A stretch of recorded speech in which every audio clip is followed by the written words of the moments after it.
আদালতে হাজিরা দিতে গিয়ে জনরোষের মুখে পড়েছেন নীলফামারী ডোমার ডিমলা 1 আসনের আওয়ামী লীগের সাবেক এমপি আফতাব উদ্দিন সরকার। রোববার দুপুরে ডোমারের 2টি মামলায় হাজিরা দিতে গেলে আদালত চত্বরে বিক্ষুব্ধরা তাকে ঘিরে কিল ঘুষির চেষ্টা করে। পুলিশ পরিস্থিতি নিয়ন্ত্রণে এনে তাকে নিরাপদে সরিয়ে নেয়।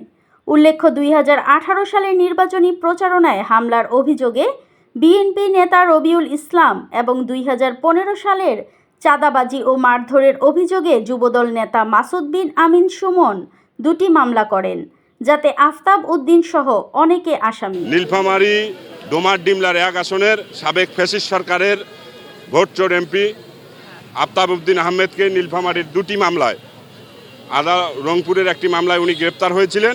আজকে নীলফামারীর 2টি মামলায় থানা পুলিশ তাকে সোন অ্যারেস্টের জন্য আবেদন করেছিল।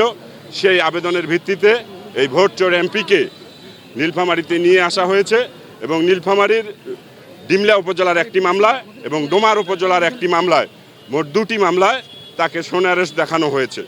এই সোন অ্যারেস্টের পরে তাকে আবার কারাগারে প্রেরণ করা হয়েছে।